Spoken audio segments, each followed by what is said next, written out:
नमस्कार मित्रांनो, देवदूत बिझनेस ग्रुपतर्फे आपलं सर्वांचं हार्दिक स्वागत. आपण कोणताही व्यवसाय करत असताना तो व्यवसाय आपला व्यवस्थित होण्यासाठी आपल्याला सकारात्मक विचार केले पाहिजेत, सकारात्मक कृती केली पाहिजे. या संदर्भामध्ये आपण अनेक पुस्तकं वाचलेली आहेत, अनेक व्हिडिओ आपण पाहतो, मोटिवेशनल स्पीकर जे असतात त्यांचे. परंतु प्रत्यक्षामध्ये आपल्याला असं पॉझिटिव्ह थिंकिंग पुरेसं करता येतं का? तर याचं उत्तर मात्र नकारात्मकच मिळेल. आत्ताच्या इलेक्शनमध्ये माननीय राजसाहेब ठाकरे यांनी जी भूमिका घेतलेली होती, त्या भूमिकेचा विचार करता मला असं वाटतं की त्यांनी पॉझिटिव्ह थिंकिंग हे प्रॅक्टिकली ॲप्लाय केलेलं आहे आपल्या जीवनामध्ये.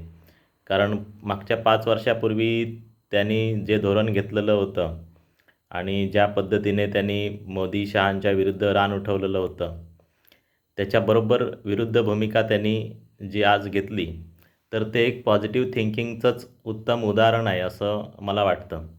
परंतु ते कसं हे समजावून सांगण्यासाठी मी तुम्हाला सर्वप्रथम निगेटिव्हिटी बायस म्हणजे काय हे सांगतो. निगेटिव्हिटी बायस म्हणजे एक सर्वसामान्य व्यक्ती जो असतो त्याच्या विचार प्रक्रियेमध्ये म्हणा किंवा मेंदूमध्ये म्हणा, असं एक होकायंत्र असतं की ज्याची सुई ही नेहमी नकारात्मक गोष्टींकडेच ॲटोमॅटिक जाते. ज्याप्रमाणे होकायंत्राची सुई ही उत्तर दिशा दाखवते, त्याप्रमाणे त्याच्या होकायंत्राची सुई ही निगेटिव्हिटी दाखवते.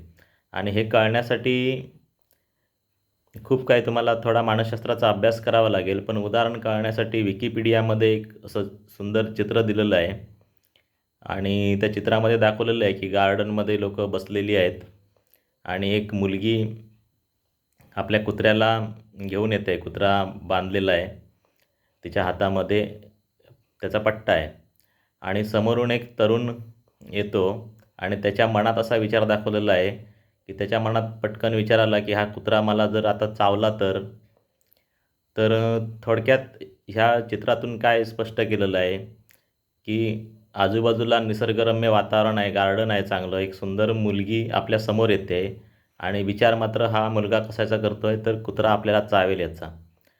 तर ह्यालाच निगेटिव्हिटी बायस असं आपण म्हणू शकतो. आपण जे मध्यमवर्गीय मराठी माणसं आहोत त्यांच्या घरामध्ये तर आपल्याला याचं उदाहरण उत्कृष्ट एक नेहमी दिसतं. ते म्हणजे नवरा ज्यावेळी कामावरून घरी येतो त्यावेळी घरामध्ये असणाऱ्या काही गोष्टींविषयी तो लगेच आपल्या बायकोकडे नाराजी व्यक्त करतो.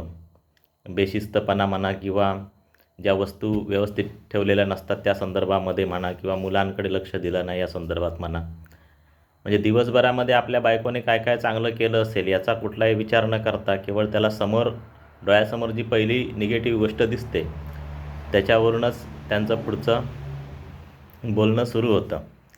तर हे एक नैसर्गिकरित्या निगेटिव्हिटी बायसचं उदाहरण आपण म्हणू शकतो की जे आपल्याला प्रत्येक घरोघरी पाहता येतं. तर ह्या फेजमधून पहिलं आपल्याला बाहेर पडता आलं पाहिजे आणि पॉझिटिव्ह थिंकिंग करण्यासाठी आपल्याला अनेक प्रकारची तंत्र आत्मसात करता आली पाहिजेत.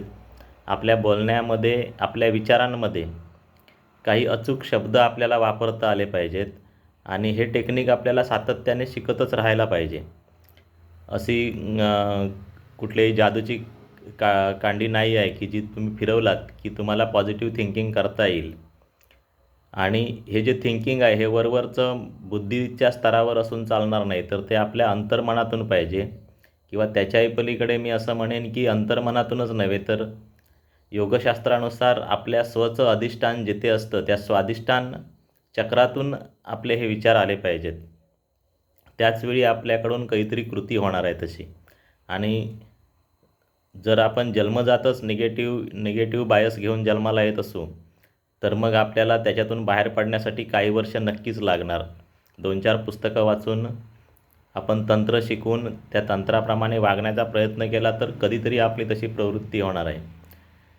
पण राज ठाकरेंचं उदाहरण बघितलं तर 5 वर्षामध्ये तुम्हाला हा जो त्यांचा निगेटिव्हिटी बायसचा जो काटा आहे तो अगदी पॉझिटिव्हिटीकडे पूर्णपणे वळलेला आपल्याला पाहायला मिळतो. आणि ते कसं काय तर त्यांनी मोदींच्या समोर जी मुंबईमध्ये मागणी केली, म्हणजे भाषणामध्ये 5-6 मुद्दे मांडले, ते तुम्हाला आता स्क्रिप्टप्रमाणे वाचून दाखवतो.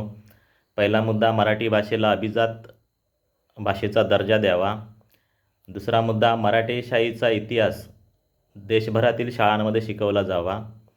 मुंबई गोवा महामार्ग लवकरात लवकर त्याचं काम पूर्ण करावं.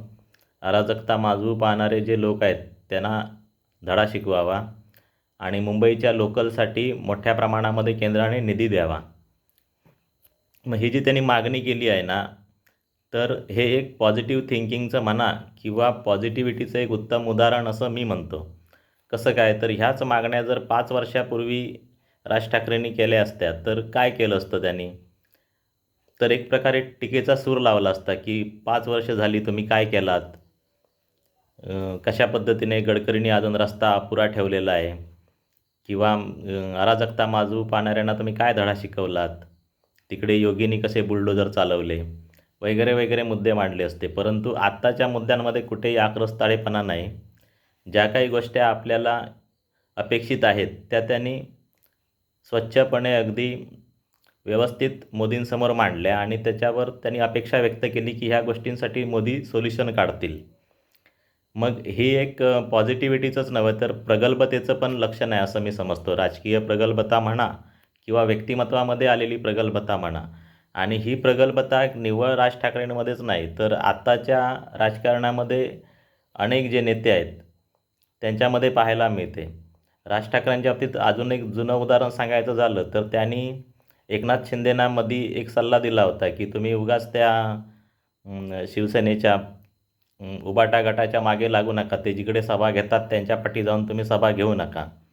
म्हणजेच काय की ते त्यांचाच अजेंडा राबवत आहेत, तुम्ही तुमचा अजेंडा काय तो म्हणजे महाराष्ट्राचं सरकार चालवण्याचा आहे तो अजेंडा तुम्ही राबवा, नाहीतर तुम्ही डायव्हर्ट व्हाल. मग ही जी मॅच्युरिटी आहे ती अनेकांमध्ये दिसते. त्याच मॅच्युरिटीचं उदाहरण म्हणून आज अजित पवार इथे आलेले आहेत. त्याचप्रमाणे अनेक जे तरुण नेते आहेत किंवा जुन्या नेत्यांची जी मुलं आहेत ती आज भाजपच्या बाजूने बोलताना दिसतात. सत्यविजय तांबेंसारखे जे आमदार आहेत तर ते सुद्धा असे खूप चांगले मुद्दे मांडताना दिसतात. थोडक्यात काय की ही जी मॅच्युरिटी आहे जी राजकारण्यांमध्ये आपल्याला आता पाहायला मिळते सोशल मीडियाच्या माध्यमातून, तशाच पद्धतीची पॉझिटिव्हिटी, तशाच पद्धतीची विचार प्रक्रिया आपण आपल्या बिझनेसमध्ये, आपण आपल्या कौटुंबिक जीवनामध्ये आणली पाहिजे. आणि त्याचे चांगले परिणाम कसे होतात ते आपण स्वतः अनुभवले पाहिजेत. परंतु हे सगळं शिकण्याचंच शास्त्र आहे, असं ॲटोमॅटिक कुठेच काही होत नाही. राजकारणी लोकांचं महत्त्वाचा मुद्दा काय की त्यांच्यामध्ये एक शिकण्याची प्रवृत्ती असते. ते शिकण्यासाठी माणसं ठेवतात, इंग्लिश शिकण्यासाठी माणसं ठेवतात, कम्युनिकेशन स्किल चांगलं होण्यासाठी माणसं ठेवतात, भाषण कसं द्यायचं, भाषण लिहून घेणारी त्यांची लिहून देणारी माणसं असतात. असं प्रत्येक गोष्ट ते दुसऱ्याकडून शिकूनच करत असतात. आणि जर तुम्हाला पॉझिटिव्ह थिंकिंग करायचं असेल तर तुमची शिकण्याची प्रक्रिया ही अखंड चालूच असली पाहिजे असं मला वाटतं. तर राज ठाकरेंसारखेच असे पॉझिटिव्हिटीचे मुद्दे तुम्हालाही अनेक ठिकाणी सापडू शकतात, अनेकांच्या बाबतीत लक्षात येऊ शकतात. ते तुम्ही कमेंट करून जरूर कळवा. आणि या लोकांचा आदर्श घेऊन आपणसुद्धा आपलं जीवन हे मी म्हणतो धनभारांकित केलं पाहिजे. एक नवीन शब्द जो आपण शालेय जीवनामध्ये शिकलो तो आपल्या जीवनामध्ये आपण वापरूया की आपण धनभारांकित होऊया. धन्यवाद मंडळी.